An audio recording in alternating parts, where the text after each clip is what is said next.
Good evening, everyone. I hope everyone's doing well, especially with Halloween around the corner and the nights are getting darker much sooner. Who said that's about you casting a shadow? Shut up, you. I'm not that bad. But there is one person who's obviously cast a very dark shadow over Uxbridge or Uxford or whatever the bloody town's called, where an Afghani illegal invader, and yes, that is what I call him, because anybody who's not entitled to be here is effectively invading. But it's where an Afghani invader decided he was going to show his appreciation by going out of his way and stabbing 3 people. One of these people is dead. But we already know this, as I've covered it earlier. What I want to talk about is the fact that our government seem to be unwilling, shall we say, to talk about this. Isn't it funny when it's one of their politicians or when it's somebody of a different skin colour or ethnicity? Isn't it funny how quick they are to report on it? How they offer their condolences and condemn the attacker. And yet, when it's someone of a different ethnicity attacking our people, you hear that? Absolute silence. This is effectively being covered up by Keir the traitor Starmer and the oligarchy. The mainstream media have not even reported on this. They haven't even said the guy's fucking name. The guy who died, that is. I will. Wayne Broadhurst. I don't know if he left behind family, but what we do know is he was out walking in the town that he's lived in his stroke number 1, lived in his entire life, walking his dog. And now this dog no longer has a father, no longer has an owner who will walk him along the street and what have you. If the oligarchy thinks that we're going to forget about this man who was butchered by an invader from the Middle East, from their third world shitholes, you've got another thing coming. And I know a lot of people out there, mainly on the left, will not like the way I word things. God, please no second stroke, at least not yet anyway. But people are not going to like the way I word things, usually on the left, usually in the establishment. But here's the thing about me, and I'm getting this out of the way early, and you lot can say it with me. I'm not going to sugarcoat a motherfucking thing. I'm not going to mince my words. I am going to say it exactly how it is, and I will do my best not to bullshit you. Because there is a popular saying amongst us nowadays, if you import the third world, you will become the third world. I thought that was what the Earth was called, the third planet, the third world. Anyway, the fact is, if you import these people from their third world shitholes, don't be surprised if that's what this place becomes, quite frankly. But getting the nonce party, I mean Labour Party, or maybe I was right first time, to actually show some human decency is about as likely as me losing 3 stone in 3 months. Unless you ask me to chuck them into the beach, then it's easy. Anyway, you will never see human decency among that party. We all know Keir the traitor Starmer's priorities are to pleasing his masters over in Black Rock, the WEF, and Davos. I'm almost certain if this man had the choice between burning in a building to please his masters and running for his life and leaving the country, I'm pretty sure he would pick the former like a true idiot. Though that being said, he is pretty fucking cowardly because he hasn't got the backbone to tackle anything, quite frankly. Sorry, it's frustrating me to no end. And remember, these people in the Labour Party, 364 of these cunts, 364 of these MPs, they decided they wanted to vote against giving children justice. Now, whether they're all Labour or not, I can't confirm. But what I can confirm is that these people have not once mentioned Wayne Broadhurst's name. So is it any wonder when our women and children are being butchered, and now even our Englishmen are being murdered by invaders, is it any wonder why people like Danny Tomo are coming out and effectively calling, whilst not actually saying it, for it all to kick off? I can't wholly blame him, but I can't condone what he's doing. But I understand why he's doing it. After all, we, for the last at least 10 years, if not longer, have been trying to do everything by the book. We have been trying to talk to them, to protest against them, to strike against them. We have tried to do everything peacefully.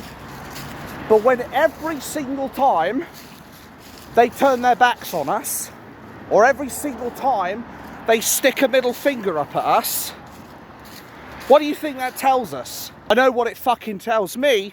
It tells me the whole thing is falling on deaf ears. But we all know Keir the traitor Starmer wants a civil war to break out here in the United Kingdom. And now Elon Musk is saying that it is inevitable, it's now a matter of when. Who, unlike our career politicians, he has his finger on the pulse. He knows what he's talking about. He knows full well what England is going through.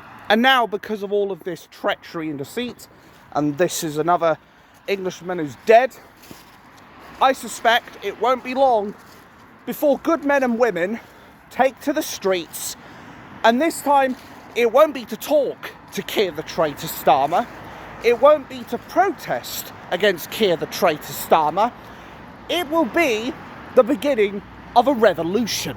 And when that happens, I've mentioned it many times before, I could almost say you can say it with me, but when it happens, Keir the traitor Starmer will only have himself to blame. There are so many ugly people inside the houses of treachery, sorry, Parliament.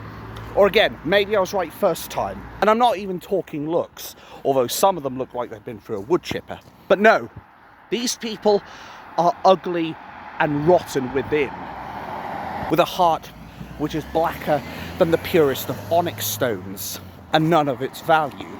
It's not going to be long. I know for a fact that we will not make 3 years. I kept on saying we'd be lucky if we see 6 months. Though at this point, it's starting to look like within the next 3 months, we could be looking at the new year with a new revolution to remove this government and get a new one in. And I've also said this before, if a violent revolution or civil war, which I don't advocate for, breaks out, Starmer can't hold his position. Because anybody with at least one functioning brain cell would be able to tell, well, Starmer's the one who caused this. And the calls for him to go will be so deafening that you could literally hear them from the other side of the world. But what I find even more sad is the fact that some of these dickheads that we are deporting, they're actually being paid to be deported. Yes, there was one, I think, Ethiopian, who was basically handed £500 if he agreed to leave the UK. But of course, the mainstream media won't tell you this. You know the drill, folks, because say it with me, it doesn't suit the narrative. Oh, Jesus Christ. A bus full of the most obnoxious kids. I couldn't record shit in there for it. But anyway, enough about that. The thing is, I don't hate children. I'm not comfortable around children. That's the way I look at it. But anyway, enough about that. Keir the traitor Starmer's going to start a civil war in this country, and he will have to resign. There's no shot he will be able to stay in power. There is no shot he will be able to survive in the houses of treachery, because his position will become completely untenable. But what I worry about more than anything is the amount of blood that will be spilled on the streets, because as I've said before, when the English blow their top, you need to fucking run. Maybe I should tell a few jokes though, just to lighten the mood. Let's start with one of the truest examples of what this country has become. Hey, haven't you heard? We've reduced crime rates to an all-time low. Really? How's that then? Well, we stopped recording it, of course. What about this shocking story I heard of 2 women gossiping in a restaurant? One of these women was very upfront about her stuff. So she said that she likes things rough. She likes it rough. But then her boyfriend took her to Bradford. I don't think the two have seen eye to eye ever since. But what about one of my other friends who was basically speeding along the UK highway, and then he got stopped by an officer. So he says to the officer, "You can't give me a ticket, I've got a marathon to run next week." And the officer says, "That's not how the race card works." kind of fucking like that one. That was my absolute favourite. But there is a more serious point to me doing this, and that is because of the old saying, if you don't laugh, you cry. Then my next door neighbour wonders why there's water running down the stairs. Anyway, the fact is we have to find a way to keep our morale up. Because at the end of the day, this is not going to be a short-term battle. This is not something that we can just say, a la Kazam or whatever the fuck the term is, and be like, everything's fixed now. Unfortunately, the cold bitter truth is, we're probably going to see a violent revolution, a civil war, whichever one it is. But we are going to see it because of the simple fact that Keir the traitor Starmer has used our taxpayer money to prioritise protecting the terrorists, the paedophiles, the rapists, the murderers, and the satanic death cult that is Islam, as well as all the third world shithole countries who their religion is predominantly Islamic. And who some of these Islamic people who are in positions of power who shouldn't be, some of these wankers are responsible for the votes that basically went through on voting against justice for the girls of those rape gangs. But that's, again, something the mainstream media are not going to want to tell you. And this is going to be a quick disclaimer. I am about to pull up an airsoft gun. It is a two-tone airsoft gun, which does not require a UCARA license. But the thing is, it won't be long before the first shots are fired. After all, the terrorist groups that have been running around on the planet, there's some of them here in the United Kingdom. Hell, Al-Muhajirun in the past, they ended up being found out in one of the police raids. They ended up having one of their sniper rifles and tracer rounds taken away by the police. What does that tell you?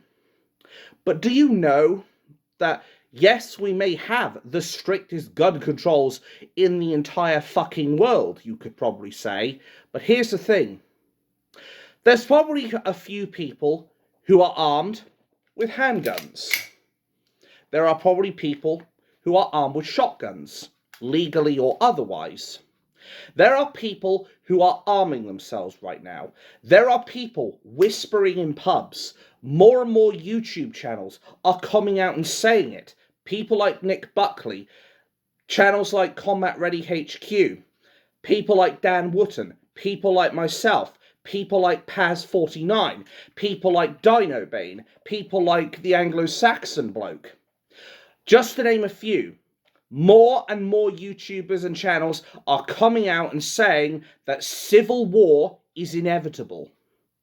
And when more and more people like this are saying it, it's time we actually stop what we're doing for a moment, take a look at this, and we need to read the fucking room. This is as serious as it gets, second only to another world war, which, of course, none of us want. Though Keir the traitor Starmer, Hillary Clinton, Joe the old biddy Biden, Kamala faker than Hollywood Teeth Harris, they've all been wanting civil war with Vladimir Putin, and the lefties were sitting back and saying, oh, but if we vote Trump into power, if we make him the United States president, he's going to start World War III. And then what happens? Peace talks. And he was about to be successful in those peaceful talks. But our mainstream media are not interested in telling you the truth. They are activists. They are propagandists who effectively want you to hear nothing but their opinions. They want you to hear only what suits their narrative.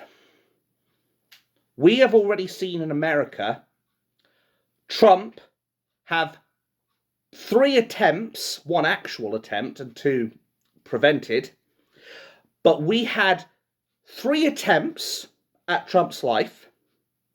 We had 1 successful assassination, and I don't like saying that because it makes me feel sick inside, quite frankly. But we have 1 successful assassination of Charlie Kirk, God rest his soul, after a shooter decided to put one right through his neck. The left are actively glorifying and inciting violence against us. Keir the traitor Starmer, by supporting these terrorists, these paedophiles, these rapists, these murderers, he is effectively inciting violence indirectly against his own population. He may not be the one who's sitting there pulling the trigger, but he's effectively the one who's handing them the ammunition to do it. Now, I know Keir the traitor Starmer's not going to like me saying that, but tough titties, my friend, because that's the cold, bitter truth. And that is a bill I will most certainly make you swallow. All of these career politicians have not got our best interests at heart. If they say it's in our best interests, it isn't. If they say this will be a benefit, it won't be. If they say it will save stuff for us, it will be worse. And if they say they will protect us, they're not. I assure you, everything the oligarchy is doing is to replace us. There is no conspiracy theory. There is no tinfoil hat that I'm sitting here wearing right now. Very fucking small one though, isn't it?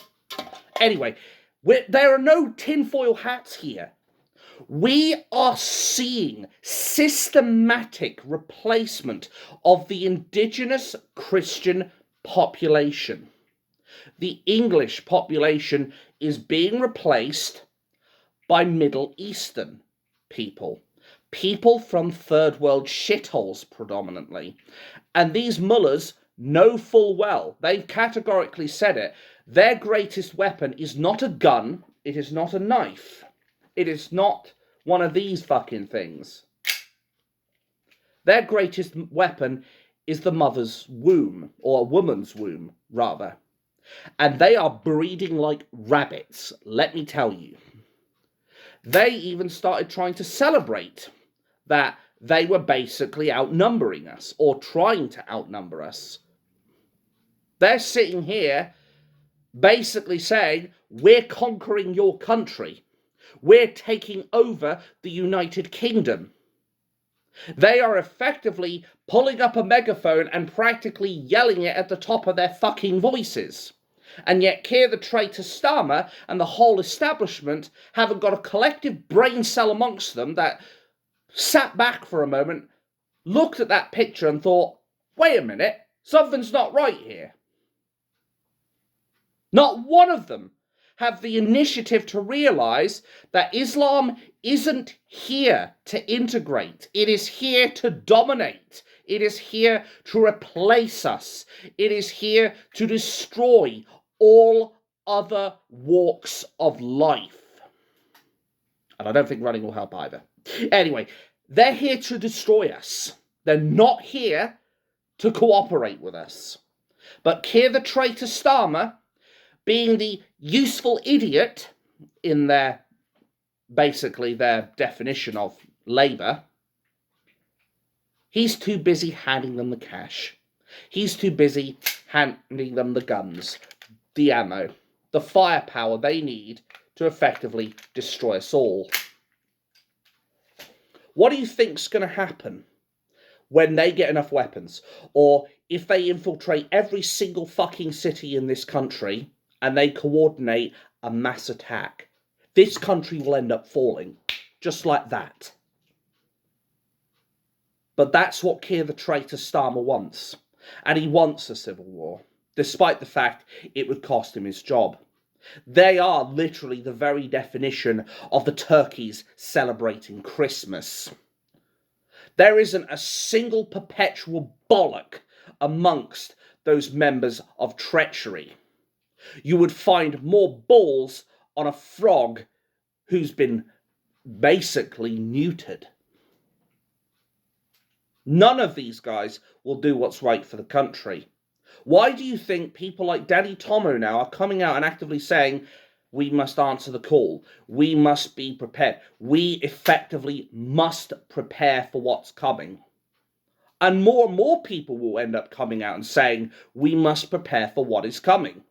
Because the cold, bitter truth is, this is a one-way track, and they ain't derailing this train. There is no shot they are derailing this train, which is leading us to a very ugly future. The bottom line is this. People like Wayne Broadhurst are being butchered in the streets by illegal invaders, predominantly from Islamic countries, who wish to destroy us. And it is not exclusive to the United Kingdom. It's happening in Italy, it's happening in France, it's happening in Germany, it's happening in Sweden, it's happening in Poland, just to name a few. Islam has a 2,000 plus year track record of invading other countries wanting to take over. And they haven't been successful in very many of those crusades, have they? This is merely going to be a crusade attempt, if you will. I don't like using that word for them, as it implies it's something holy, although, to be fair, devil's advocate, they do call their little war against us, their holy war, jihad. But I don't like to associate anything they do as holy. They are as unholy as the devil himself. But we know what's coming. A lot of us are being very careful how we word it, although we're not going to sugarcoat it, some of us. But I'm going to put this into perspective for you as well, as there were some things I also forgot to mention as far as the last video is concerned. Because I mentioned all of those attacks, the 7/7 bombings, the London Bridge attack, the London stabbings, the Manchester concert bombing, the Southport dance class massacre. But there was one other one that I had actually overlooked, which I never thought I'd actually be doing. But what about the people who beheaded Lee Rigby? The two people from Al-Muhajirun, the brothers who decided to behead one of our Fusiliers. That's the thing. We cannot reason with a death cult this violent. And Nigel Farage's saying works best for these Islamic scumbags. Once you pay the Dane Guild, you cannot get rid of the Dane. They are happily accepting our money because they know full well it's funding their terrorism. Now, let me be clear. Not every Muslim thinks like this. Not every Muslim actually takes the teachings of Shia or Sunni Islam seriously. But a lot of these fuckers do.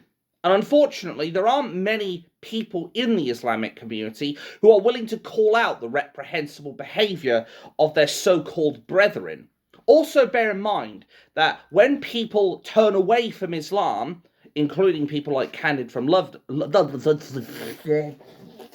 stroke number 2, Candid with Lubna, they basically brand you an apostate. And apostasy is punishable by death. Although it does make me question if she really was facing prosecution or persecution from extremist Islam, why is it all of a sudden she's gone back to Islam? I'm not hating. I'm just saying. But the point I'm trying to make is civil war is coming. And there are people who are making more preparations than others. Rightly or wrongly. As I said, I would never advocate for a civil war or a violent revolution. But Starmer has brought that future to fruition, quite frankly. There is no way we can sidestep out of the way of this one. There's no way that we can circumnavigate this. As I've said, we've tried every possible option. We've tried petitions, we've tried strikes, we've tried protests, we've tried speaking on social media, obviously people posting videos, tweets, and all that shit. Nothing's worked. We've tried the peaceful resolution path until the cows have come home. Although there's a few plenty big enough cows right now that are still sitting in Parliament who probably need to go home and stay there. But what happens when that doesn't work? As JFK once said, when you make peaceful resolution impossible, you make violent revolution inevitable. And that inevitable future is a lot closer than we think. It is not years away, it is months away, maybe even weeks. And one thing's for certain, call or no, English men and women will be walking the streets. Only this time, it won't be chanting Keir Starmer's a wanker. It'll be them shouting, screaming, profanities, paedophile protectors, everything. And these people will be armed and willing to do whatever it takes to take back this beautiful country.